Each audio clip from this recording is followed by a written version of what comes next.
एक बहुत ही प्रतिष्ठित और संस्कारी जमींदार परिवार की मुखिया सावित्री देवी को अपने खानदान की सदियों पुरानी परंपराओं और इज्जत पर बड़ा नाज था। एक शुभ दिन उनके दोनों बेटों की शादी एक ही मंडप में धूमधाम से संपन्न हुई। एक सीधे साधे, संस्कारी और मध्यम वर्गीय परिवार से थी। वो बड़ों का आदर करना और परंपराओं को निभाना अच्छे से जानती थी। शहर के एक बेहद अमीर और आधुनिक परिवार से थी। उसे महंगे डिजाइनर कपड़े पहनना और सोशल मीडिया पर रहना पसंद था, लेकिन खानदानी रस्मों रिवाजों से वो चिढ़ती थी। जब दोनों बहुओं का गृह प्रवेश हुआ तो सावित्री देवी ने कविता के महंगे लहंगे और आधुनिक अंदाज को देखकर उसकी खूब तारीफ की। वाह छोटी बहू, तुम तो बिल्कुल किसी हीरोइन जैसी लग रही हो। भाग्यवान इंसान की परख उसके कपड़ों की कीमत से नहीं, बल्कि उसके संस्कारों और मन से होती है। वहीं उन्होंने सीधी साधी मीरा को पूरी तरह से नजरअंदाज कर दिया। दीदी, माना आप एक बहुत ही साधारण और गरीब परिवार से आई हैं, पर अपनी शादी में तो कोई ढंग की लहंगा पहन लेती। मेरी देखिए, लाख रुपए का डिजाइनर लहंगा है। खैर, आपको इन महंगे कपड़ों की क्या ही समझ होगी, हमेशा यही सब जो पहना है आपने। कपड़े तो बदलते रहते हैं कविता, पर माझी के चेहरे की ये खुशी और उनका आशीर्वाद हमारे लिए सबसे बड़ा गहना है। तुम इस लहंगे में सचमुच बहुत प्यारी लग रही हो। अगले दिन सुबह सावित्री देवी ने दोनों बहुओं को कुलदेवी के मंदिर जाने के लिए भारी खानदानी जेवर और सिल्क की साड़ियां दी। ओ गॉड मम्मी जी, ये कितने पुराने जमाने के और भारी कपड़े हैं। इतने जेवर पहनकर तो मुझे रैशेज हो जाएंगे। ओ गॉड, ये क्या पुरानी और भारी साड़ियां थमा दी हैं, और ये जेवर। रस्म के मुताबिक दोनों बहुओं को सिर पर पवित्र पीतल का कलश रखकर पैदल मंदिर जाना था। रास्ते में कविता का संतुलन बिगड़ रहा था और वो बड़बड़ा रही थी। मीरा ने बड़े प्यार से उसका हाथ थामा और उसे कलश संभालना सिखाया। गांव के लोगों ने मीरा के इस संस्कारी रूप और धैर्य की खूब तारीफ की, जिससे कविता को थोड़ी जलन होने लगी। अगली रस्म पहली रसोई की थी। ससुर जी ने फरमाइश की कि आज खानदान की पारंपरिक मिठाई केसर राजभोग बनाई जाए, जो उनकी दादी के जमाने से बनती आ रही थी। उफ, मुझसे ये सब पुराने जमाने का खाना नहीं बनेगा। उफ, इतनी गर्मी और धुआं। दीदी, आप ही ये चूल्हा चौका संभालिए। आप तो अपने मायके में भी यही सब करती आई होंगी। मैं तो अपना पास्ता बनाऊंगी। आप अपनी ये केसर राजभोग जैसी पुरानी चीजें बनाकर सास ससुर की चमचागिरी करती रहिए। मैं ये सब मिडिल क्लास काम नहीं करने वाली। कविता, आज हमारी पहली रसोई है। बाबूजी ने बड़े प्यार से केसर राजभोग की फरमाइश की है। अगर थोड़ा सा वक्त देकर हम पूरे परिवार के लिए खाना बनाएं तो उन्हें बहुत खुशी होगी। लाओ, मैं तुम्हारी मदद कर देती हूँ। दूसरी तरफ मीरा ने पूरी श्रद्धा के साथ रसोई संभाली। उसने बाजरे की रोटी, गुड़ का हलवा और साथ ही वो लाजवाब केसर राजभोग तैयार किया। जब सब खाने बैठे तो कविता का पास्ता पूरी तरह जल चुका था और बेस्वाद था। हालांकि सावित्री देवी ने अपनी पसंदीदा बहू की झूठी तारीफ करने की कोशिश की। मीरा बहू, आज तुमने हमारी बरसों पुरानी यादें ताजा कर दी। तुम ही इस घर की असली खानदानी बहू हो। उन्होंने खुश होकर मीरा को पुश्तैनी हार इनाम में दिया, जिसे देखकर कविता गुस्से से लाल हो गई। आह दीदी, क्या खेल खेला है आपने। एक पुरानी सी मिठाई बनाकर ससुर जी को अपनी मीठी मीठी बातों में फंसा लिया और उनका कीमती पुश्तैनी हार हथिया लिया। कविता, मेरा मकसद कोई हार पाना नहीं था, सिर्फ बाबूजी की इच्छा पूरी करना था। ये हार कोई इनाम नहीं, बल्कि इस घर की जिम्मेदारी का प्रतीक है। और याद रखना, तुम इस घर की बहू हो। इस हार पर जितना मेरा हक है, उतना ही तुम्हारा भी। दिखने में बेचारी और सीधी साधी लगती हैं, पर अंदर से बहुत चालाक और लालची हैं आप। ये सब ड्रामे आपको बहुत अच्छे से आते हैं। कुछ हफ्तों बाद ठाकुर बलदेव को समाज सेवा के लिए सरकार की तरफ से एक बहुत बड़ा राष्ट्रीय पुरस्कार मिला। इस खुशी में हवेली पर शहर के बड़े बड़े नेताओं और मेहमानों के लिए एक शानदार खानदानी पार्टी रखी गई। ससुर जी ने साफ कहा था कि आज का माहौल पूरी तरह पारंपरिक और गरिमापूर्ण होना चाहिए। मीरा ने सुबह से ही पूरी हवेली को गेंदे के फूलों और दियों से बेहद खूबसूरत तरीके से सजाया। मेहमानों के आने पर वो सुंदर साड़ी में उनका स्वागत पारंपरिक तरीके से कर रही थी। तभी अचानक लाउड वेस्टर्न म्यूजिक बजने लगा। सबने देखा कि छोटी बहू कविता बेहद छोटे और चमकीले आधुनिक कपड़े पहनकर सीढ़ियों से नीचे आ रही थी। इतना ही नहीं, उसने मेहमानों के लिए एक तरफ मॉडर्न ड्रिंक काउंटर भी लगा दिया था। मेहमान आपस में कानाफूसी करने लगे। क्या यही है ठाकुर साहब के खानदान के संस्कार? उनकी छोटी बहू को तो इस बड़े मौके की मर्यादा का भी ख्याल नहीं है। कविता, ये तुमने क्या पहना है और ये कैसा संगीत बज रहा है? बाबूजी ने पहले ही कहा था कि आज समाज के बड़े बड़े प्रतिष्ठित लोग आ रहे हैं, माहौल गरिमापूर्ण होना चाहिए। ओ हेलो, आप मुझे मत सिखाइए कि मुझे क्या पहनना है और क्या करना है। आप अपनी ये बहन जी और गवारों वाली सोच अपने पास रखिए। प्लीज कविता, मेरी बात मानो और अंदर जाकर कपड़े बदल लो। मैं जानती हूँ आपको मेरी इस हाई क्लास लाइफस्टाइल और मॉडर्न कपड़ों से जलन हो रही है। आप खुद तो कभी ऐसी लग नहीं सकती, इसलिए मुझे ज्ञान दे रही हैं। जाइए, जाकर कोने में खड़ी हो जाइए और मेहमानों को पानी पिलाइए, वही काम सूट करता है आप पर। सावित्री देवी का सिर शर्म से झुक गया। जब उन्होंने कविता को डांटना चाहा तो कविता पलटकर बोली, मम्मी जी, आपकी ये पुरानी सोच बहुत बोरिंग है। दुनिया बदल चुकी है, आप लोग भी अपनी सोच बदलिए। अपने पिता के इतने बड़े सम्मान के दिन ऐसी बदतमीजी देखकर कविता का पति नितिन गुस्से से कांप उठा। बस कविता, बहुत हुआ। अगर तुम मेरे माता पिता, मेरे पिता के सम्मान और इस घर की परंपराओं की इज्जत नहीं कर सकती तो तुम्हें इस हवेली में रहने का कोई हक नहीं है। अभी के अभी इस घर से निकलो और अपने मायके चली जाओ। अपना घर और रिश्ता टूटता देख कविता के होश उड़ गए और वो फूट फूट कर रोने लगी। अपनी देवरानी को इस हाल में देखकर मीरा से रहा नहीं गया। मीरा तुरंत आगे आई और उसने नितिन और ससुर जी के सामने हाथ जोड़ लिए। नितिन जी, ऐसा मत कीजिए। कविता अभी नासमझ है, नए माहौल में ढलने में थोड़ा वक्त लगता है। अब वो हमारे घर की बहू है, अगर उससे कोई गलती हुई है तो उसे डांटने का और प्यार से सिखाने का हक हमारा है, घर से निकालने का नहीं। कृपया उसे एक मौका दीजिए। कविता ने रुआंसी आंखों से मीरा की तरफ देखा। जिस जेठानी को वो हमेशा गंवार और गरीब समझकर ताने मारती थी, आज उसी ने उसकी इज्जत और उसका घर बचा लिया था। कविता को अपनी गलती का गहरा एहसास हुआ। उसने ससुर जी और सास के पैर छूकर माफी मांगी और वादा किया कि वो इस घर के तौर तरीके सीखेगी। दीदी, मुझे माफ कर दीजिए। मैंने आपको हमेशा गवार कहा, नौकरानी समझा, आपके खिलाफ जहर उगला और आपको नीचा दिखाने का कोई मौका नहीं छोड़ा। पर आज जब मेरा अपना पति मुझे निकाल रहा था, मेरी दुनिया उजड़ रही थी, तब आप मेरी ढाल बनकर खड़ी हो गई। आपने मेरी इज्जत बचा ली। मैं आपके पैरों की धूल भी नहीं हूँ दीदी, मैं बहुत बुरी हूँ। पगली, रोजे क्यों है? तो मेरी छोटी बहन जैसी है। गलतियां किससे नहीं होती। बस ये याद रखना कि बाहरी तड़क भड़क और पैसा इंसान को बड़ा नहीं बनाते। इंसान अपनी जड़ों और अपनों का सम्मान करके ही बड़ा बनता है। सावित्री देवी की आंखों से भी पक्षपात की पट्टी उतर चुकी थी। उन्होंने रोते हुए मीरा को गले से लगा लिया और कहा, मुझे माफ कर दे मीरा बहू। मैं बाहर की चमक दमक के चक्कर में अपने घर के असली हीरे को नहीं पहचान पाई। बाहरी तड़क भड़क, आधुनिक कपड़े या पैसा इंसान को बड़ा नहीं बनाते। इंसान अपनी जड़ों, संस्कारों से जुड़कर, अपनों का सम्मान करके और संकट में दूसरों का साथ देकर ही असल मायने में खानदानी बनता है।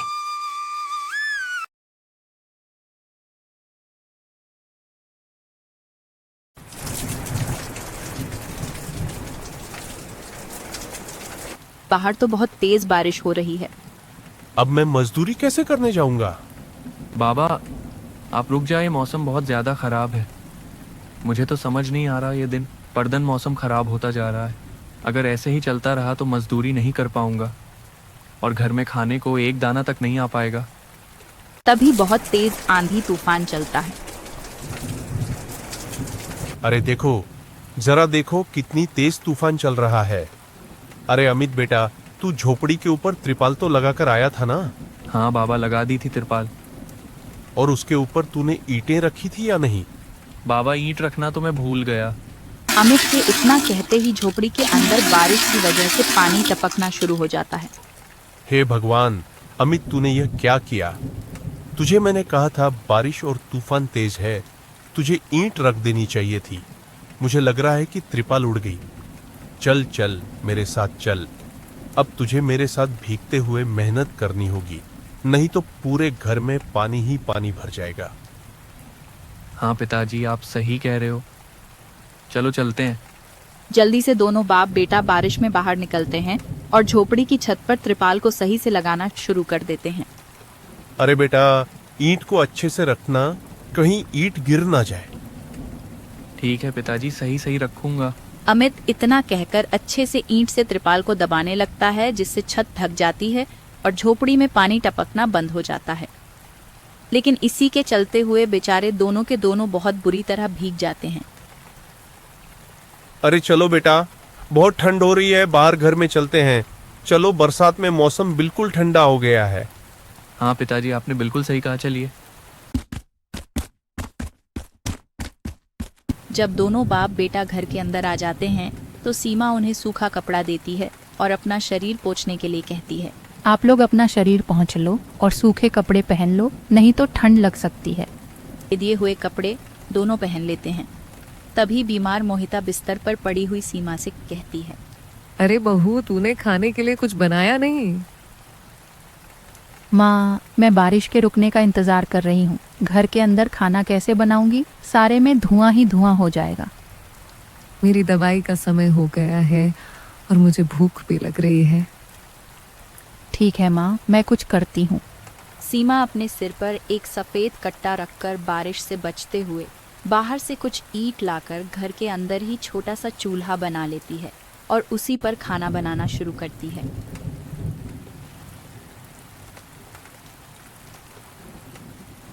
अरे बहू, पूरे घर में धुआं ही धुआं हो गया है। पिताजी, खाना बनाना भी तो बहुत जरूरी था। सीमा जैसे तैसे करके जल्दी जल्दी खाना बना लेती है।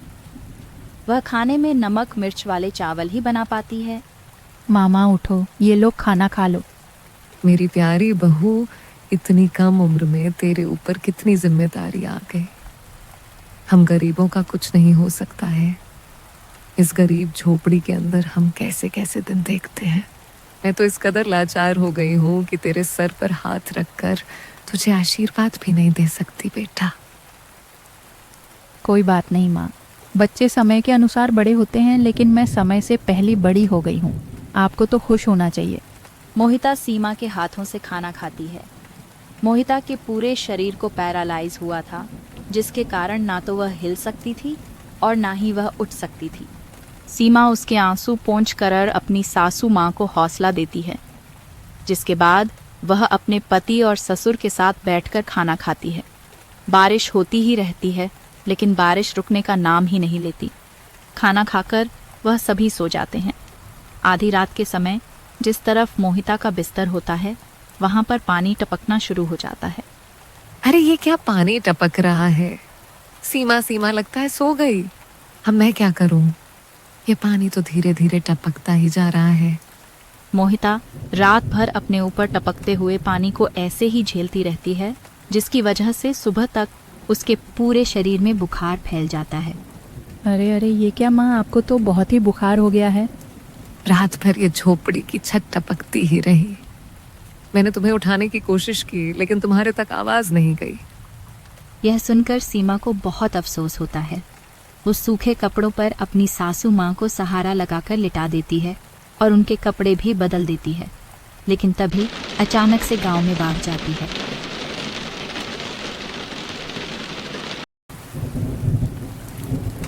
अरे अरे, या क्या हो, यहाँ तो पानी भर रहा है। अरे लगता है गांव में बाढ़ आ गई है। अरे हम लोग क्या करें? अरे बेटा अमित, अरे अपनी माँ को कंधे पर उठा, नहीं तो हम सभी बह जाएंगे।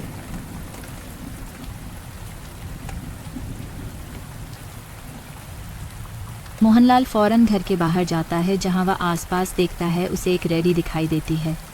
मोहनलाल उसे लेकर आता है, जिस पर मोहिता को लिटा देता है। तभी अचानक से उनकी झोपड़ी पानी में डूबकर बह जाती है।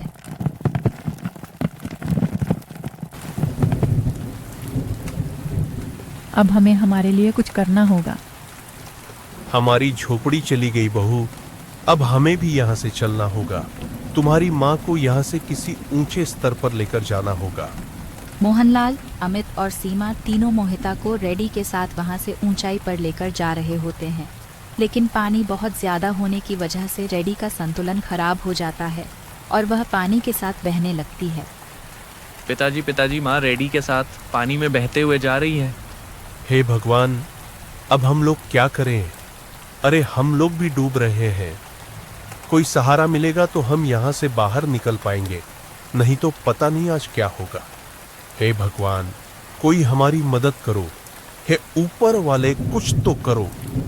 तभी सीमा को एक बड़ी सी लकड़ी का सहारा मिलता है। वह उस लकड़ी के सहारे अपने ससुर और पति को भी बचा लेती है, जिसके बाद वह तीनों लकड़ी के सहारे तैरते हुए एक ऊंचे स्तर पर पहुंच जाते हैं, जहां पर काफ़ी लोग होते हैं। वहाँ सभी अपने परिवार को लेकर दुख में थे। हे भगवान, मेरी 8 साल की बेटी थी, कहीं नजर नहीं आ रही। इस बाढ़ के कारण वह पता नहीं कहाँ पानी के साथ ही बहती चली गई। और यहाँ सीमा, मोहनलाल, अमित तीनों मोहिता के लिए फूट फूट कर रोने लगे थे। मेरी माँ पता नहीं कहाँ चली गई, पता नहीं किस हाल में होगी वह। क्या वह अभी जिंदा होंगी या नहीं? तुम ये कैसी बातें कर रही हो? हौसला रखो, सब कुछ ठीक हो जाएगा। माँ वापस आएंगी। ये देखो, सरकारी लोग हम मदद कर रहे हैं, बिछड़े हुए परिवार के सदस्यों को ढूंढ कर ला रहे हैं।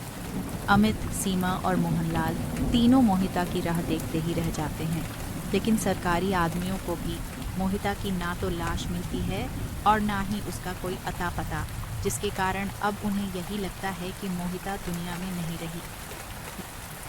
इन्हीं बारिश हो रही है माँ का तो कुछ पता नहीं। अब हमें हमारे लिए कुछ करना होगा। तुम सही कह रही हो बहू, अब हमें कुछ ना कुछ तो करना ही होगा। मोहनलाल और अमित दोनों बाप बेटे जंगल से लकड़ियां इकट्ठी करके वहां झोपड़ी बनाने की कोशिश करते हैं, लेकिन बार बार बारिश के पानी की वजह से उनकी झोपड़ी बन ही नहीं पाती। मैं यहाँ वहाँ से पन्नियाँ इकट्ठी करती हूँ। सीमा पन्नियाँ इकट्ठा करती है और उन्हें जोड़कर तैयार करती है, जिसे वह अपने ससुर और पति के ऊपर रखकर उन्हें बारिश से बचाने की कोशिश करती है। और इसी के चलते अमित और मोहनलाल झोपड़ी बना लेते हैं और उसमें वह सब रहने लगते हैं। काश माँ और मिल जाती तो अच्छा होता। बारिश बहुत जोरों से हो रही है। चलो, हमने जैसे तैसे करके अपने लिए मजबूत झोपड़ी तो बना ली। सीमा अफसोस करते हुए रो रही थी कि तभी उसे झोपड़ी के बाहर से अपनी सासू माँ की आवाज़ आती है। सीमा जैसे ही झोपड़ी के बाहर आती है, वह बारिश में भीगते हुए अपनी सासू माँ को खुद अपने पैरों पर चलकर आते हुए देखती है। सीमा, अमित, कहाँ हो तुम दोनों मेरे बच्चों? कहाँ हो तुम दोनों? माँ, आप चल सकती हो, आप हिल सकती हो, आप खड़ी हो सकती हो। ये सब कैसे हुआ? ये तो एक चमत्कार है। बहते बहते पता नहीं मैं कहाँ पहुँच गई थी और बेहोश हो गई थी। जब होश आया तो हाथ पैर अपने आप काम करने लगे थे। फिर तुम्हें ढूंढते हुए यहाँ तक आ गई। ये भगवान का चमत्कार ही था। हमारी झोपड़ी भी टूट गई, आपके बेटे और पिताजी ने दोबारा झोपड़ी बनाई है और इस बार बहुत मजबूत झोपड़ी है। एक बूंद भी नहीं आ रहा अपनी झोपड़ी के अंदर। माँ, चलो हम सब एक साथ पहले की तरह रहेंगे। मोहिता को सही सलामत देखकर अमित और मोहनलाल दोनों बहुत खुश होते हैं। वह सभी एक दूसरे को गले से लगा लेते हैं। इस तरह बारिश में भी गरीब की झोपड़ी उनके काम आती है और वह उसी में अपना गुजारा करते हैं। बरसात खत्म होने के बाद अमित और मोहनलाल दोनों मिलकर काम करते हैं और पैसे जोड़कर अपने लिए पक्का मकान बना लेते हैं, जिसके चलते अब मोहिता भी अमीर घर की कोठियों में काम करके कुछ पैसे जोड़ती है और धीरे धीरे घर की परेशानियों को खत्म कर देती है। अब वो सभी एक साथ खुशी खुशी रहने लगते हैं।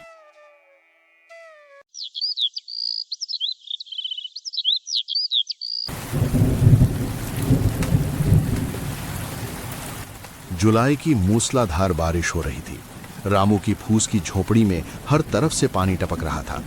उसकी पत्नी रूबी और बूढ़े माता पिता एक कोने में सिमटे हुए थे। सर्दी और उमस के बीच रामू की मां का बुखार बढ़ता जा रहा था।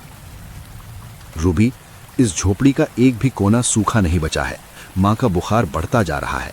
कल अगर मैंने काम न किया तो चूल्हा भी नहीं जलेगा। आप फिक्र मत कीजिए, आप सो जाइए। मैं रात भर इन बर्तनों को लगाकर पानी इकट्ठा करती रहूंगी। आप सुबह काम पर निकल जाइएगा। अगली सुबह रामू काम की तलाश में निकला। तेज बारिश और घने कोहरे के कारण सड़क पार करते हुए उसे एक कार ने टक्कर मार दी। खबर मिलते ही रूबी पर दुखों का पहाड़ टूट पड़ा। शादी के कुछ ही महीने बाद वो विधवा हो गई। घर में ना अनाज था, ना ही बूढ़े सास ससुर की दवाइयों के लिए पैसे। कड़ाके की सर्दियां दस्तक दे रही थीं, जो अब उनके लिए मौत का फरमान लग रही थीं।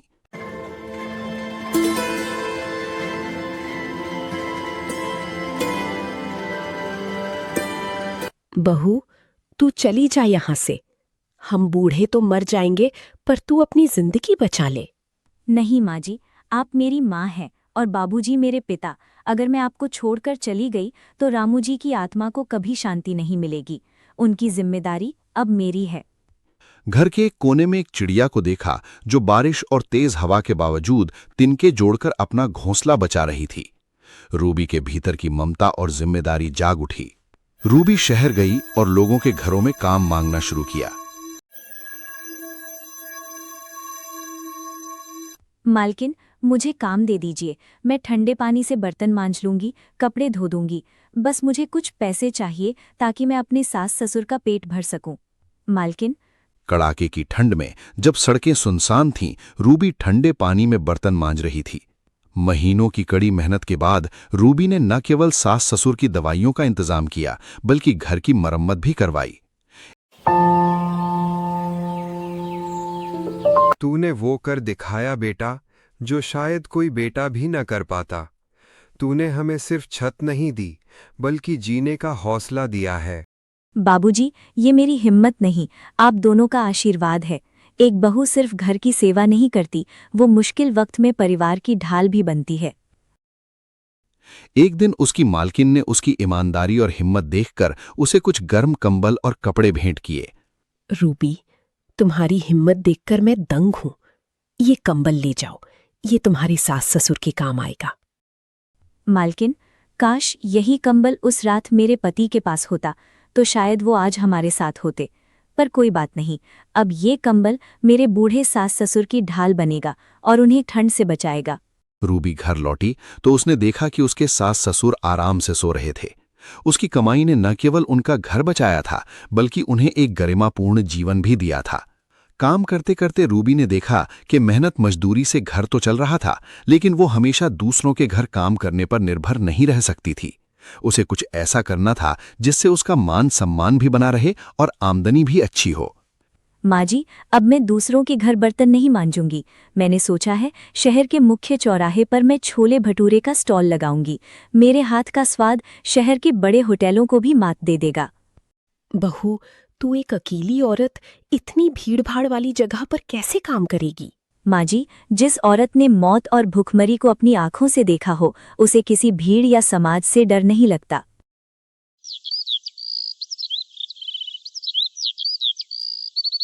एक दिन उसने अपनी जमा पूंजी से एक पुरानी साइकिल और कुछ सामान बेचकर कुछ पैसे का इंतजाम किया।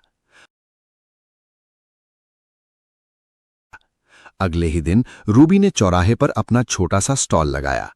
सुबह की कड़ाके की ठंड में वो चूल्हा जलाकर भटूरे तलने लगी। शुरुआती कुछ दिन बहुत मुश्किल रहे। लोग उसे देखकर तरह तरह की बातें करते, लेकिन रूबी का ध्यान केवल अपने काम और परिवार पर था। धीरे धीरे रूबी के हाथ के छोले भटूरे शहर में मशहूर हो गए। उसकी सादगी और मेहनत ने लोगों का दिल जीत लिया।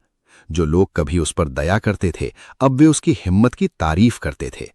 अरे भाई, ये भटूरे तो बिल्कुल घर के स्वाद जैसे हैं। क्या बात है, बहुत ही लाजवाब है। आखिर इन छोले में कौन सा मसाला डाला है? धन्यवाद साहब, आप कल फिर आइएगा। मैं मेहनत और अपनी सासू माँ के आशीर्वाद का मसाला डालती हूँ। रूबी के हाथ के छोले भटूरे शहर में मशहूर हो गए। उसकी सादगी और मेहनत ने लोगों का दिल जीत लिया।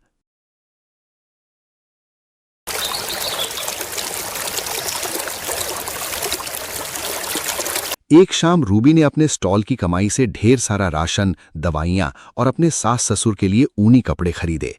वो जब घर पहुंची तो उसकी आंखों में एक अलग चमक थी। बाबूजी, देखिए, ये मेरी हिम्मत की कमाई है। आज हमारा घर किसी के सामने हाथ नहीं फैलाएगा। बहू, तूने सिर्फ हमारा पेट नहीं भरा, तूने हमें जीने का मकसद दिया है। आज मुझे यकीन हो गया है कि अगर एक विधवा बहू ठान ले तो वो न केवल अपना परिवार बचा सकती है, बल्कि अपनी तकदीर भी लिख सकती है। आपने कहा था ना कि मैं आपके परिवार का ख्याल रखूंगी। देखिए, आपका दिया हुआ हौसला आज हजारों लोगों की भूख मिटा रहा है। रूबी की मेहनत ने न केवल उनकी झोपड़ी को एक मजबूत घर में बदल दिया, बल्कि वो अब पूरे शहर में एक प्रेरणा बन चुकी थी।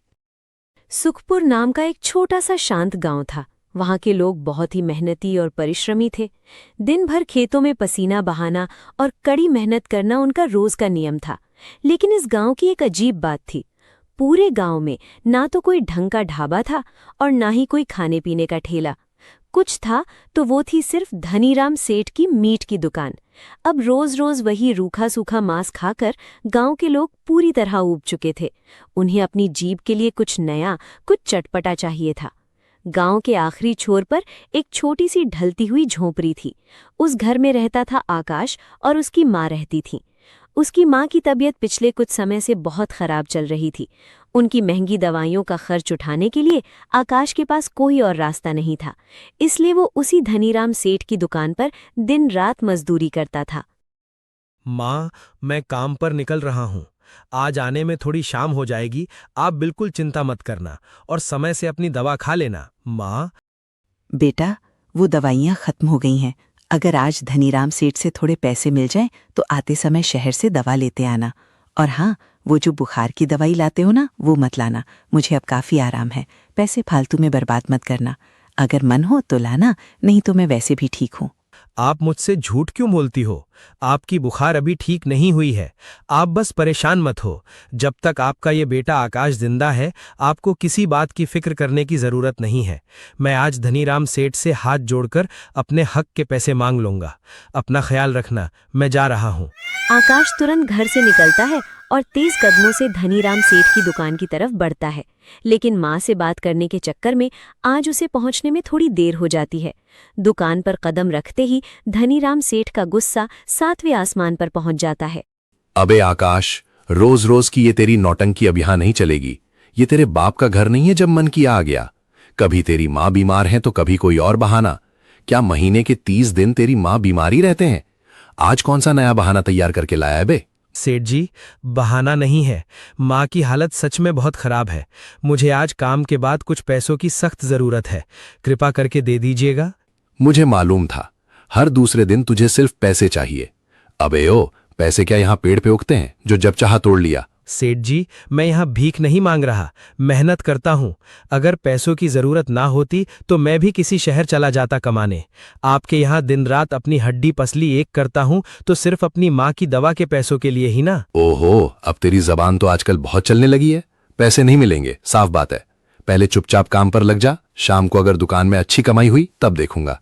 आकाश भारी मन से काम में जुट जाता है। वो दुकान पर आने वाले ग्राहकों को संभालना शुरू करता है। दोपहर से शाम हो जाती है, लेकिन आकाश का ध्यान बार बार अपनी बीमार माँ और उनकी दवाइयों पर ही लगा रहता है।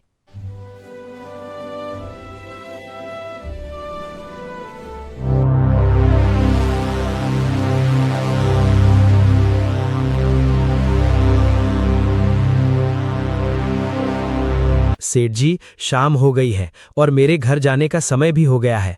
अब तो पैसे दे दीजिए, मुझे माँ के लिए शहर से दवा भी उठानी है। अरे आकाश, तुमने बोलने में थोड़ी देर कर दी। अभी तेरे सामने ही तो मैंने सामान देने वाले का सारा हिसाब चुकता किया है। अब मेरे पास एक ढेला भी नहीं बचा। और तुमने मुझे पहले याद क्यों नहीं दिलाया? लेकिन सेठ जी, मैंने तो सुबह ही आपसे पैसों के बारे में बोला था। अरे देख, फालतू बहस मत कर। मेरे पास नगद पैसे नहीं है। ऐसा कर, पैसों के बदले तू यहाँ से कीमा ले जा। लगातार 20 दिनों तक रोज थोड़ा थोड़ा कीमा ले जाना, तेरा सारा हिसाब बराबर हो जाएगा। सेठ जी, मैं इस कच्चे कीमे का क्या करूंगा? भला कोई रोज रोज एक ही चीज कैसे खा सकता है?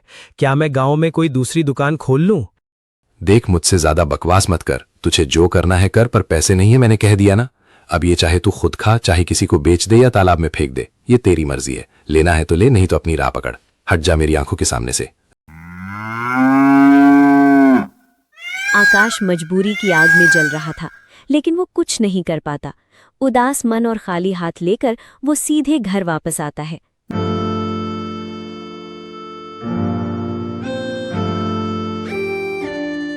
क्या हुआ आकाश? मेरा बेटा आज इतना उदास क्यों है? क्या रास्ते में किसी ने कुछ कहा या दुकान पर धनीराम सेठ से कोई लड़ाई हो गई? माँ, मैं भी कितना बड़ा मूर्ख हूँ। धनीराम सेठ मुझे हर बार अपनी चिकनी चुपड़ी बातों में फंसा लेता है और मैं उसकी बातों में आ जाता हूँ। आज भी उसने मुझे पैसे नहीं दिए। अब आप ही बताओ माँ, आपकी दवाइयाँ कहाँ से आएंगी? माँ। अरे पागल, दवा का क्या करना है? देख, मैं तो बिल्कुल भली चंगी हूँ। वैसे धनीराम ने क्या कहा? धनीराम सेठ ने साफ मना कर दिया कि पैसे नहीं हैं। उसने पैसों के बदले मुझे 20 दिन तक कीमा ले जाने को कहा है। अब आप ही बताओ माँ, उसका हम क्या करेंगे? बेटा, अगर वो सामान दे रहा है तो हम हार नहीं मानेंगे। हम उससे बेहद स्वादिष्ट टुंडे कबाब बनाकर बेचेंगे। टुंडे कबाब? माँ, ये क्या होता है? मैंने तो इसका नाम पहली बार सुना है माँ। बेटा, मैं जब शहर के एक बड़े रेस्टोरेंट पर काम करती थी तब मैं वहाँ बहुत ही स्वादिष्ट टुंडे कबाब बनाती थी। मेरे हाथ में वो हुनर आज भी है। सच मान, मेरे हाथ का स्वाद जो एक बार चख ले वो कभी भूल नहीं सकता। हाँ, आपकी बात तो सही है, लेकिन नया धंधा शुरू करने के लिए सामान, मसाले और सबसे बड़ी बात, ठेले के लिए पैसे कहाँ से आएंगे? हमारे पास तो एक भी रुपए नहीं है। बेटा सुन, मेरे पास मेरे कुछ पुराने गहने पड़े हैं। इन्हें कल सुबह ही बाजार ले जाकर या तो बेच देना या गिरवी रख देना। इससे जो भी पैसे मिले उससे अपना नया काम शुरू करना। नहीं माँ, ये आपकी आखिरी निशानी है। मैं इसे कभी नहीं बेच सकता। बेटा आकाश, इस समय गहने से ज्यादा जरूरी तुम्हारी मेहनत और हमारा आत्मसम्मान है। जो मैं कह रही हूँ वही करो। कल सुबह होते ही सबसे पहले गहने लेकर करोड़ीमल सेठ के पास जाना। वहां से पैसे लेकर एक नया ठेला और टुंडे कबाब बनाने का सारा सामान ले आना। और हाँ, धनीराम सेठ के यहाँ से अपने हक का सामान लाना मत भूलना। मैं घर पर ही मसाला तैयार रखूंगी। माँ के भरोसे और हौसले के आगे आकाश को झुकना पड़ा। दोनों आंखों में नए सपने लिए उस रात सो जाते हैं।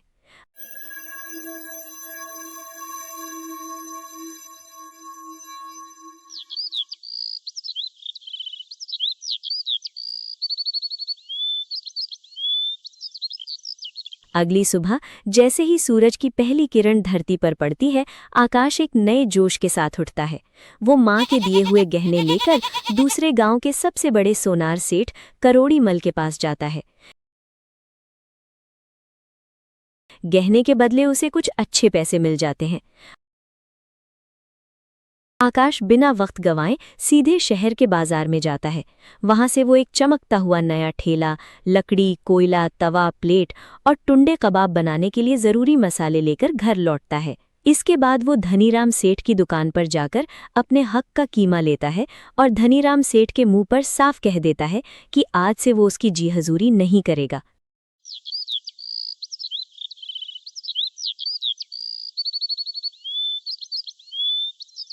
आकाश सामान लेकर घर आता है और माँ के सामने रख देता है।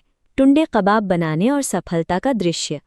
आकाश की माँ रसोई में बैठ जाती हैं और अपने पुराने तजुर्बे के साथ मसालों का ऐसा जादुई मिश्रण तैयार करती हैं कि देखते ही देखते कबाब का मिश्रण उस मसाले में रंग जाता है। आकाश जब कोयले की भट्टी सुलगाकर जैसे ही कबाब तवे पर रखता है तो वहाँ कुछ अद्भुत होता है।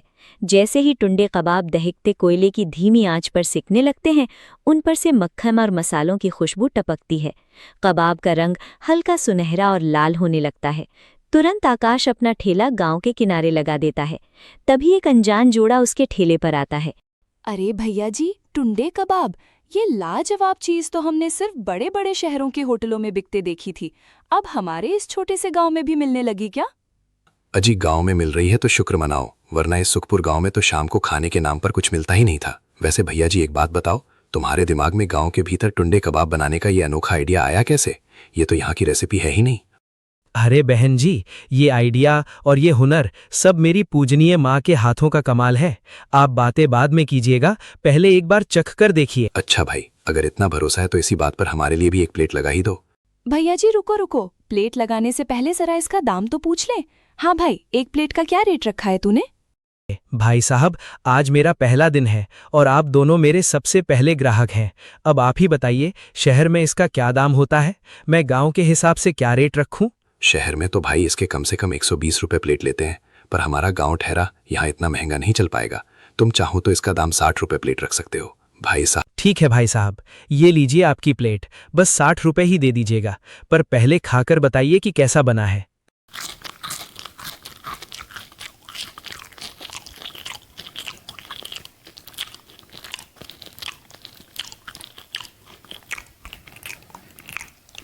गजब, एकदम लाजवाब स्वाद है।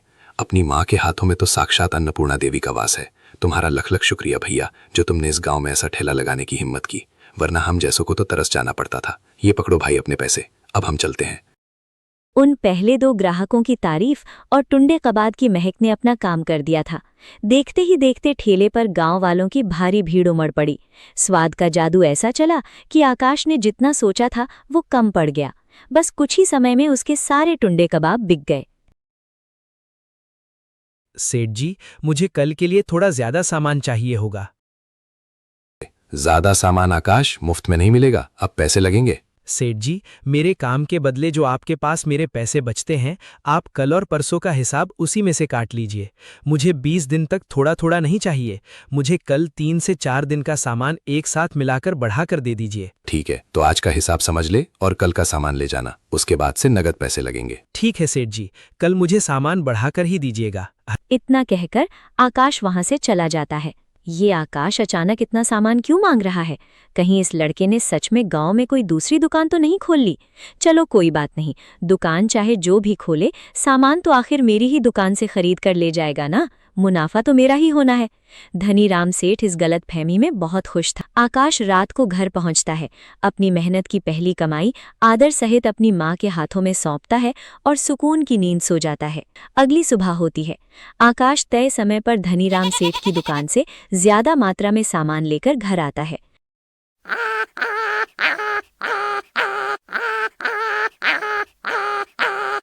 उसकी माँ फिर से उसी अनोखे अंदाज में और सालों के तजुर्बे से मसाले मिलाकर टुंडे कबाब तैयार करती हैं। आकाश ठेला लेकर गांव के उसी कोने पर पहुंचता है। अभी ठेला लगाए कुछ ही देर हुई थी कि खुशबू सूंघकर लोगों की कतार लग गई। उधर अपनी दुकान पर मक्खियां मार रहा धनीराम सेठ परेशान बैठा था। शाम हो चुकी थी पर उसकी दुकान पर सन्नाटा पसरा था। अरे जगन, वो जगन भाई, जरा सुनना, इधर आना तो। हाँ सेठ जी, कहिए क्या बात है? अरे जगन, गांव में क्या कोई दूसरी दुकान खुल गई है क्या? आज कोई मेरी दुकान की तरफ कोई ग्राहक भी नहीं आ रहा। नहीं सेठ जी, कोई दूसरी दुकान नहीं खुली है, पर हाँ, तुम्हारे यहाँ काम करने वाले आकाश ने अपनी दुकान जरूर खोल ली है। क्या आकाश ने दुकान खोल ली? अरे नहीं सेठ, मांस की दुकान नहीं, उसने टुंडे कबाब का ठेला लगाया है गांव के किनारे। भाई साहब, स्वाद ऐसा बेहतरीन है कि सारे गांव के लोग वहीं उमड़ पड़े हैं। चलो कोई बात नहीं, बेचने दो उसे, आखिर सामान तो मेरी ही दुकान से उठाएगा ना। जगन के जाने के बाद धनीराम सेठ के दिमाग में लालच का कीड़ा काटने लगा। वो सोचने लगा, ये मौका है, आकाश का धंधा बढ़ रहा है तो क्यों ना मैं कच्चे सामान का दाम ही बढ़ा दूं। वो मजबूरन महंगे दाम पर खरीदेगा और मैं बिना मेहनत के ज्यादा पैसा कमाऊंगा।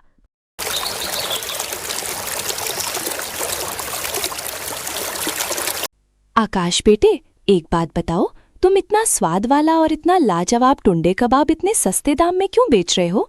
अगर यही चीज शहर में होती तो लोग खुशी खुशी 160 से 200 रुपए प्लेट दे देते, और तुम सिर्फ 60 रुपए में दे रहे हो।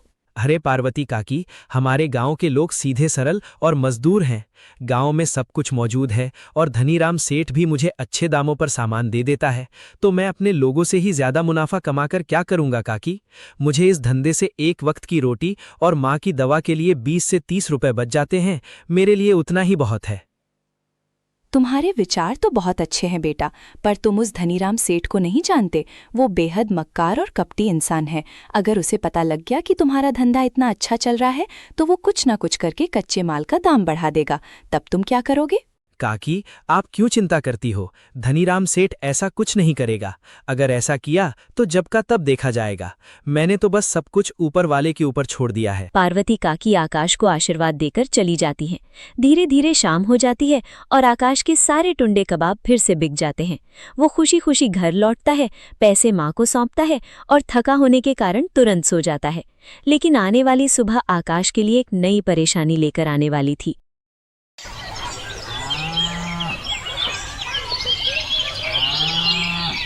अगली सुबह होती है। वो धनीराम सेठ की दुकान पर जाता है।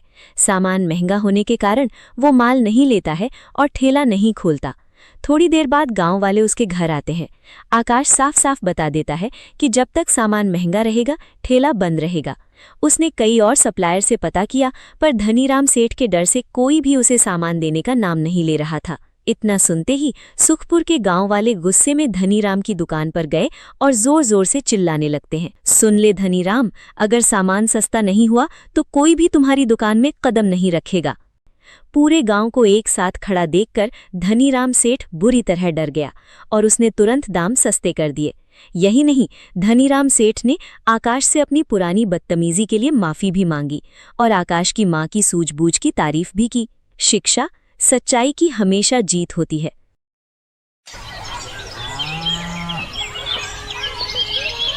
कई साल पहले की बात है। गंगानगर गांव में जो एक गंगा नदी के किनारे बसा था, भोला नाम का एक मेहनती और दयालु किसान अपनी पत्नी मधु के साथ रहता था। उनके पास एक छोटा सा घर और एक गाय थी। एक दिन भोला गंगा के किनारे घास काटने जा रहा था। भोला को तेज हवा और सूखे की चेतावनी मिली। वो जल्दी जल्दी घास काट जाने लगा ताकि उसकी गाय कपिला को भोजन मिल सके। तभी उसकी नजर एक कमजोर गर्भवती गाय पर पड़ी जो भटकता हुआ भोला की तरफ आ रही है। भोला भी सुनसान जगह में देखकर हैरान रह गया। धीरे धीरे भोला भी गाय की ओर बढ़ने लगा। पास जाके उस गाय से पूछा, अरे तुम इस सुनसान जगह अकेली यहाँ क्यों हो? इस सूखे में तुम्हें कोई देखने वाला नहीं है और तुम्हारा मालिक कहाँ है? कहीं दिख नहीं रहा। मैं इलाके में अकेले भटक रही हूँ। मेरा कोई मालिक नहीं। मैं गर्भवती हूँ और मुझे अपने बच्चे की बहुत चिंता है। मुझे कुछ ही दिनों में बच्चे होने वाली है। कुछ समझ में नहीं आ रही है कि मैं कहाँ जाऊँ। भोला को गाय की बात सुनकर आंख में आंसू आ जाता है। फिर उसने हिम्मत देते हुए कहा, बस इतनी सी बात है, तुम चिंता मत करो। चलो मेरे साथ मेरे घर। मैं तुम्हारा और तुम्हारे बच्चे का अच्छे से ख्याल रखूंगा। और मेरे घर मेरी कपिला गाय भी गर्भवती है। तुम दोनों एक ही साथ रहोगे।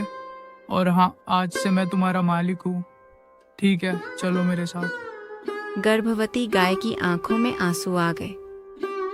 वो रोते हुए बोली, आप इतने दयालु हैं। आज तक किसी ने मुझसे इतने प्यार से बात नहीं की।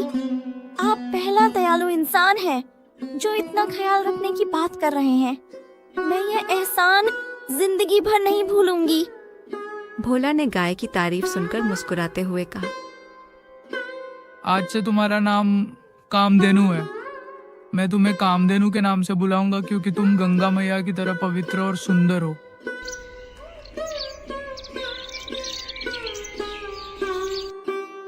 भोला ने कामधेनु को अपने घर ले आया।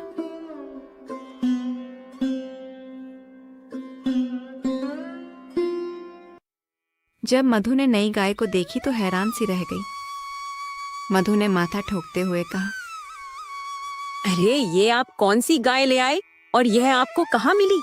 हमारे पास तो पहले ही एक कपिला है, अब इसे कैसे पालेंगे? और तो सूखे की वजह से तो पहले ही चारा कम है, जंगलों में चारा भी नहीं मिलता जल्दी। मधु, यह गाय गर्भवती है और यह सुनसान जगहों पर अकेली भटक रही थी बेचारी। मुझे दया आ गई इसको देखकर। मुझसे रहा नहीं गया तो मैं इसे अपने घर ले आया। इसको सहारा देना हमारा धर्म है। ये थोड़ा दूध देती है, हम इसे बेचकर कुछ पैसे कमा लेंगे। जब इसका बच्चा होगा तो और दूध मिलेगा। अब इसके लिए चारा कहीं से तो लाना ही होगा ना। जैसे कपिला हमारी गाय, वैसे ये भी क्या फर्क पड़ता है, रहेंगी दोनों एक साथ में। ठीक है, लेकिन इसे कपिला के पास बांध दो। मैं इसे खाना दूंगी पर ज्यादा खर्चा नहीं करूंगी। हाँ। भोला ने कामधेनु का नाम बताया और उसे कपिला के पास बांध दिया। अब कपिला ने कामधेनु को देखी और कामधेनु से बोली, कामधेनु बहन, तुम चिंता मत करो। तुम बिल्कुल सही घर में आई हो। मेरे मालिक बहुत अच्छे और दयालु हैं। यहाँ तुम्हें कोई कमी नहीं होगी। मुझे ही देख लो, मैं कितना खुश रहती हूँ। अब मुझे भी लग रही है ऐसा। मालिक का दिल बहुत बड़ा है। मैंने तो कभी सोचा भी नहीं था कि मुझे ऐसा घर और ऐसा मालिक मिलेगा। भोला दोनों गायों को अच्छा खाना देता। इधर मधु अब हर दिन दोनों गाय की दूध निकालती। दूध बेचकर बहुत खुश थी क्योंकि वो ढेर सारा दूध देती थी। वहीं कामधेनु थोड़ा सा दूध देती, जिसे बेचकर भोला कुछ पैसे कमा लेता। लेकिन जैसे जैसे कामधेनु की गर्भावस्था बढ़ी, उसका दूध कम होने लगा। मधु को यह बिल्कुल पसंद नहीं आया। एक दिन मधु गुस्से में बोली, भोला, ये कामधेनु तो बेकार गाय है, कुछ बूंद दूध देती है और हमारा सारा चारा खा जाती है। सूखे में चारा ढूंढना कितना मुश्किल होता है बिकता है, और ये मुफ्त में खा रही है। मधु, कामधेनु गर्भवती गाय है, उसे पोषण चाहिए। कपिला भी तो गर्भवती है, फिर भी दूध देती है। थोड़ा धैर्य रखो, दूध जरूर देगी। कपिला हमारी पुरानी गाय है, उसने हमें हमेशा फायदा दिया, लेकिन इस कामधेनु पर मैं एक पाई भी खर्च नहीं करूंगी। मुझे क्या, कपिला ढेर सारा दूध देती है इसलिए उसे अच्छा खाना मिलेगा। ये कामधेनु तो बस बोझ है, बोझ। धीरे धीरे मधु ने कामधेनु को रूखा सूखा चारा देना शुरू किया, जबकि कपिला को हरी हरी घास और पौष्टिक दाना मिलता। कामधेनु दिन ब दिन कमजोर होने लगी। एक दिन कामधेनु ने कपिला से कहा, बहन, मालकिन कितनी कठोर हो गई है। तुम्हें अच्छा खाना मिलता है क्योंकि तुम दूध ज्यादा देती हो, लेकिन मुझे तो सूखा हुआ चारा देती है। मेरे बच्चे को कैसे पोषण मिलेगा? तुम चिंता मत कर बहन, मालिक बहुत दयालु हैं। जब उसको ये मालूम पड़ेगा तो वो तुम्हारी मदद जरूर करेंगे। एक दिन भोला ने देखा कि मधु कामधेनु को सूखा चारा दे रही थी। वो गुस्से में बोला, मधु, ये क्या कर रही हो?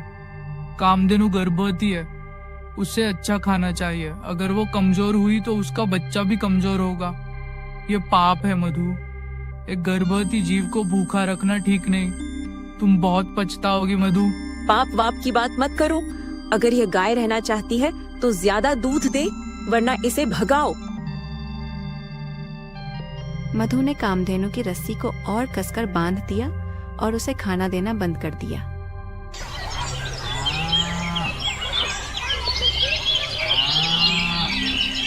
दो दिन में कामधेनु की हालत बहुत खराब हो गई। वो कपिला से बोली, बहन, अब मैं और बर्दाश्त नहीं कर सकती। अगर मैंने कुछ नहीं खाया तो मेरा बच्चा मर जाएगा।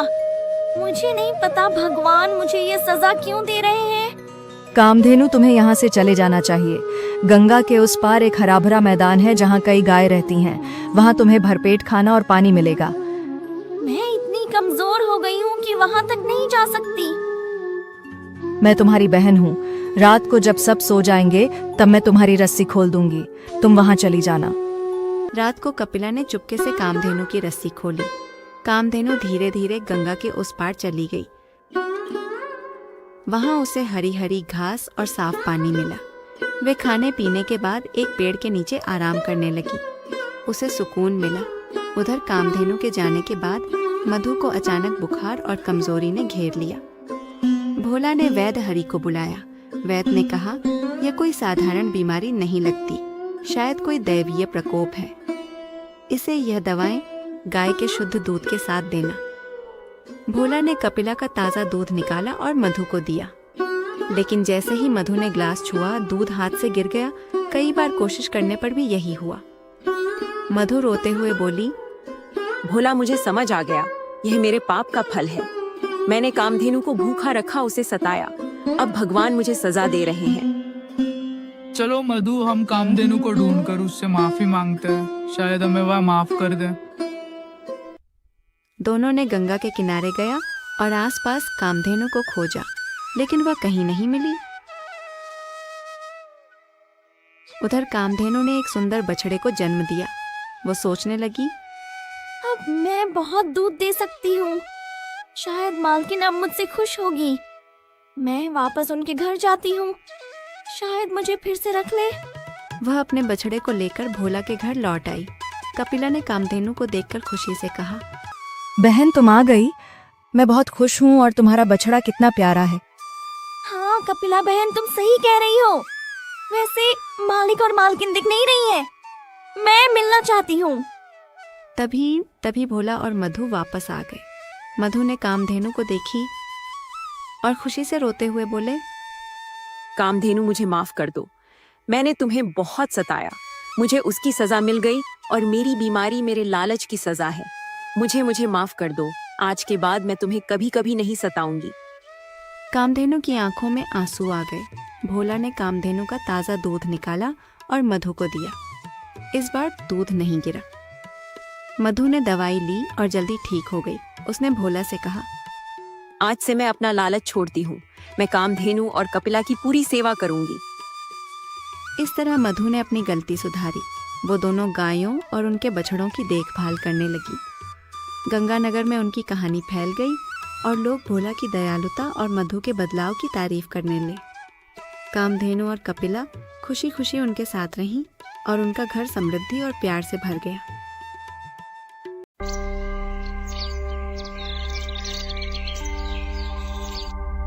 गांव में ठगीराम नाम का एक सेठ रहता था जो बहुत ही लालची था। वह किसानों को बहला फुसलाकर ठेके पर खेत में काम करवाता था और बाद में उनके सामने शर्त रखकर उनका हक मार लेता था। देखो मंगू, यह गरीब किसान भी बड़े अजीब होते हैं। जानवरों की तरह दिन रात मेहनत करते हैं और बदले में 2 वक्त की रोटी के लिए तरसते रहते हैं। जैसा मालिक बस बैठे बैठे हुक्म चलाता है और सारी फसल मेरे गोदामों में भर जाती है। सच कहते हो सेठ जी, पूरा गांव आपकी मुट्ठी में है। इनकी मेहनत का फायदा उठाना आपसे बेहतर और कोई नहीं जानता। पूरे गांव पर आपका ही राज है। आपकी मर्जी के बिना एक पत्ता भी नहीं हिलता। राजा तो हूँ ही मैं। बेवकूफों को ऐसी ऐसी शर्तों पर अपनी जमीन उधार देता हूँ कि मेहनत ये करते हैं और फसल में हड़प लेता हूँ। आखिर इनकी औकात ही क्या है मेरे सामने। सेठ ये बातें कर ही रहा होता है कि तभी उसके पास किशोर नाम का एक गरीब किसान आता है जो बहुत दुखी और परेशान होता है। सेठ जी, मैंने सुना है कि आप किसानों को अपनी जमीन ठेके पर देते हो। हाँ भाई, तुमने बिल्कुल ठीक सुना है। मैं अपनी जमीन ठेके पर देता हूँ। ठीक है सेठ जी, मैं भी आपकी जमीन पर खेती करना चाहता हूँ। मुझे भी 1 साल के लिए आपकी जमीन ठेके पर दे दीजिए। मेरा नाम किशोर है और मैं पास के गांव काशीपुर में रहता हूँ। ठीक है किशोर, मैं तुम्हें सी अपनी जमीन ठेके पर तो दे दूंगा, पर उसके लिए मेरी कुछ शर्तें सुन लो। शर्त यह है कि तुम्हें मेरी जमीन पर काम करना होगा और 1 साल के बाद उस जमीन पर जो भी फसल होगी उस फसल का आधा हिस्सा तुम्हारा होगा और आधा हिस्सा क्या मेरा होगा। ठीक है सेठ जी, मुझे आपकी शर्त मंजूर है। सेठ से जमीन की कागजी कार्रवाई करने के बाद किशोर वहां से चला जाता है।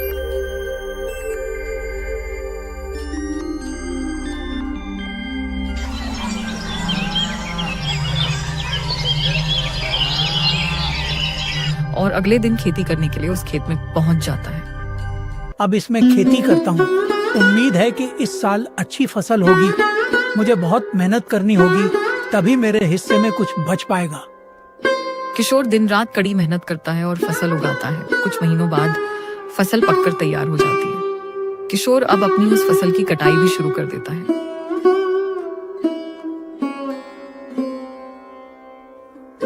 चलो भाई, इस साल तो बहुत अच्छी फसल हुई है। अगर आधी जमींदार भी ले जाएगा तो भी मेरे हिस्से में कुछ तो आ ही जाएगा। किशोर की उगाई हुई फसल की खबर सेठ ठगीराम के कानों तक पहुंचती है। अरे सेठ जी, सुनते हो क्या? आज किशोर अपनी फसल की कटाई कर रहा है। इस साल तो किशोर की फसल बहुत अच्छी हुई है। क्या सच में? यह तो बहुत अच्छी खबर है कि किशोर आज फसल की कटाई कर रहा है। चलो चलकर देखते हैं। अरे किशोर, फसल तैयार हो गई है क्या? इस बार तो तुम्हारी फसल काफी अच्छी लग रही है। हाँ सेठ जी, इस बार मैंने धान की फसल लगाई है। काफी मेहनत करने के बाद इतनी अच्छी फसल हुई है। अब तो मैंने कटाई भी शुरू कर दी है।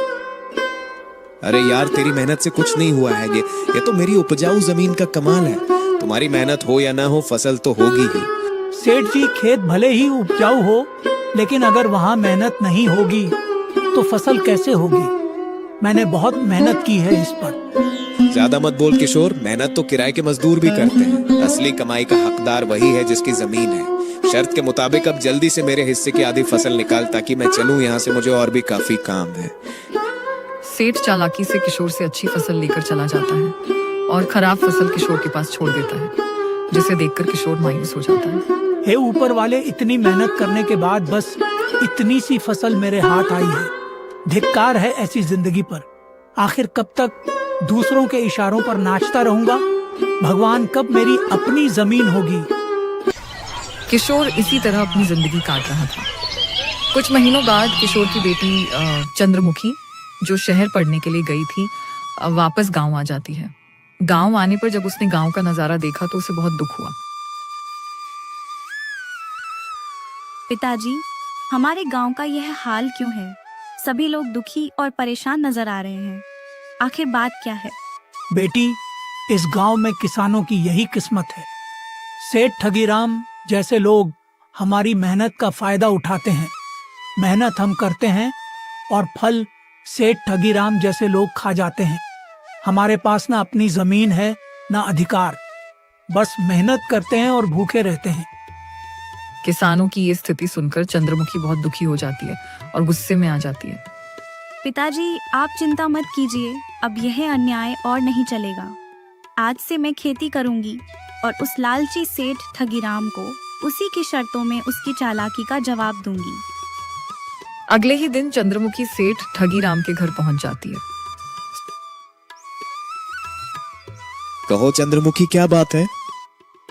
सेठ जी, पिताजी की जगह इस बार मैं खेती करूंगी। मुझे ठेके पर कुछ जमीन चाहिए। क्या बात है, अब तुम खेती करोगी? जाओ भी, अभी तुम्हारे अंदर इतना दम नहीं है बच्ची। पढ़ी लिखी लड़कियां खेती के नाम पर गधी साबित होती हैं। नहीं सेठ जी, आप ऐसा मत बोलिए।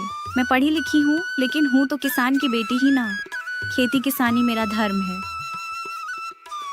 चल ठीक है, मान लेता हूँ। वैसे भी आजकल काम का क्या रह गया है, सब पढ़ लिख कर ऐसे ही बेरोजगार ही तो घूम रही है।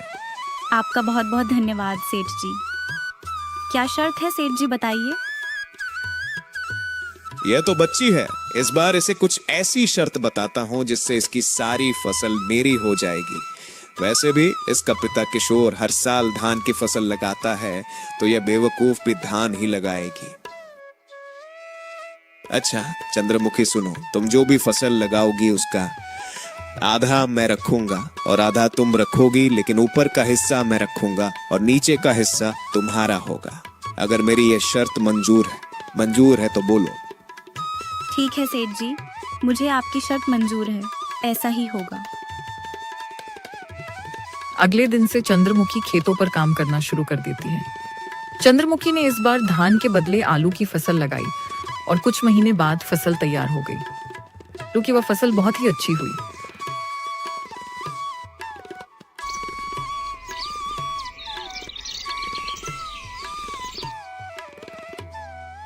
अब चंद्रमुखी खेत से आलू निकालने लग जाती है। फसल की खबर मिलते ही सेठ ठगीराम चंद्रमुखी के पास पहुंच जाता है। अरे चंद्रमुखी, शर्त याद है ना तुम्हें? आधा मेरा और आधा तुम्हारा। हाँ सेठ जी, मुझे सब कुछ याद है। आधा आपका और आधा मेरा। और आपने कहा था कि नीचे का हिस्सा मेरा होगा और ऊपर का हिस्सा आपका होगा, तो आप ऊपर का हिस्सा ले सकते हैं। अरे ये क्या, इस बार तुमने आलू लगाया है? अरे मैं क्या करूंगा इस घास फूस को लेकर, जबकि सारे आलू तुम ले रही हो। हाँ सेठ जी, पिताजी इतने सालों से धान की ही फसल लगा रहे थे, तो मैंने सोचा इस बार आलू की फसल लगा लेती हूँ। आप ही की शर्त है सेठ जी, आप ही ने बताया था और अब आप शर्त मानने को तैयार नहीं हैं। मैं कुछ नहीं जानती, आप अपना ऊपर का हिस्सा ले जाइए। अरे मालिक, पूरे गांव में आज तक आपके सामने किसी ने चालाकी दिखाने की हिम्मत नहीं की, और यह चंद्रमुखी का बच्चा आपको इतनी आसानी से बेवकूफ बना गया। अरे वो बच्ची मुझे क्या बेवकूफ बनाएगी? आने दो उसे, इस बार तो मैं उसको ऐसा सबक सिखाऊंगा कि मुझसे दोबारा उलझने की कोशिश नहीं करेगी। इस तरह चंद्रमुखी ने चालाकी दिखाते हुए लालची सेठ को मुंह तोड़ जवाब दिया और सभी आलू लेकर घर आ गई और घास फूस उस सेठ के हिस्से छोड़ आई। कुछ दिन के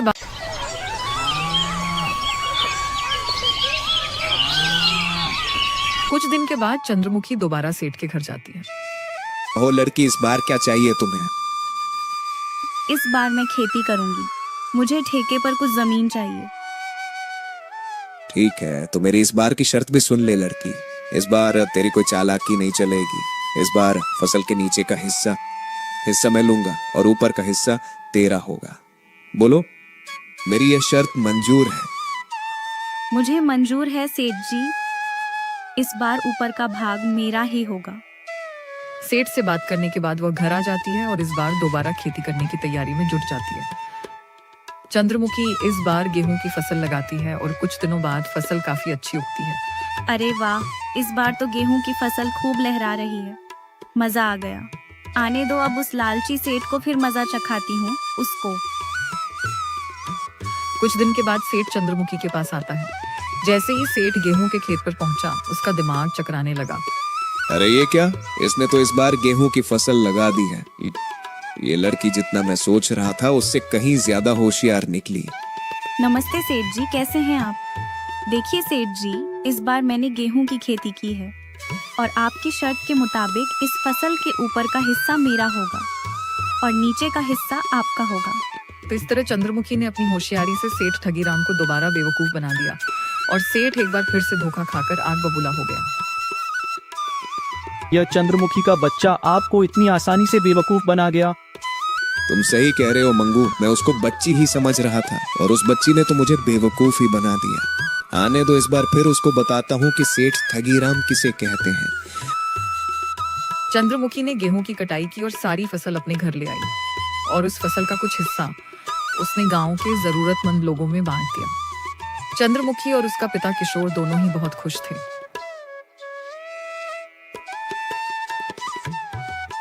चलो आज उस सेठ के साथ दोबारा मुलाकात करती हूँ और इस साल भी ठेके पर जमीन लेकर फसल उगाती हूँ।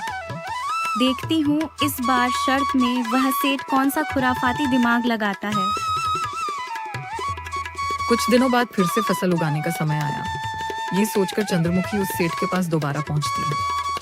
अच्छा, तो तुम मुझसे मिलने दोबारा आ गई। अब क्या खेल खेलना चाहती हो मेरे साथ? देखो बच्ची, ज्यादा होशियार बनने की कोशिश मत करना, मैं भी सेठ ठगीराम हूँ। होशियारी तो मुझे नहीं आती सेठ जी, मैं तो एक किसान की बेटी हूँ। होशियार तो आप लोग हो जो गांव के गरीब किसान की मजबूरी का फायदा उठा रहे हो।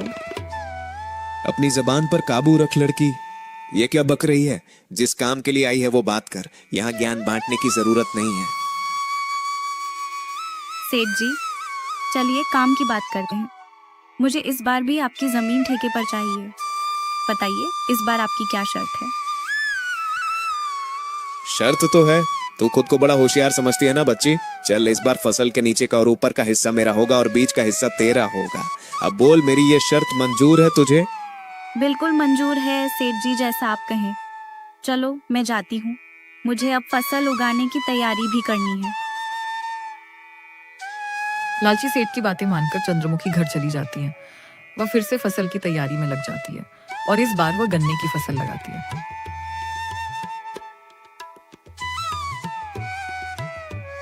पिताजी, इस बार मैंने गन्ने की खेती की है। फसल काफी अच्छी हुई है। इस बार भी आमदनी अच्छी होगी पिताजी। बहुत अच्छी बात है बेटी, तुम ऐसे ही मेहनत करती रहो। कुछ दिनों बाद लालची सेठ और उसका आदमी मंगू दोनों दोबारा चंद्रमुखी के पास आने लगे। अरे सेठ जी, इस बार चंद्रमुखी का दिमाग चकरा जाएगा। इस बार आपने बहुत ही बढ़िया शर्त रखी है, ऊपर का भी आपका और नीचे का भी आपका। बिल्कुल सही कहा मंगू, इस बार मैंने अपने दिमाग का 200% यूज किया है। ब्रह्मास्त्र छोड़ा है, ब्रह्मास्त्र। अब देखता हूँ कि इस बार वो चंद्रमुखी की बच्ची कैसे दिश। वे दोनों बातें करते हुए खेत के पास पहुंचते हैं। अरे ये क्या, ये तो गन्ने की फसल है। अब बताओ भला, ऊपर का और नीचे का हिस्सा मेरा होगा और बीच का हिस्सा उसका होगा। मतलब मेरे हिस्से में, इस पास्ता हिस्से में इस बार भी झाड़ फूस ही आनी है। मैं इस बार भी बेवकूफ बन गया। मान गए इस किसान के बच्चे के दिमाग को।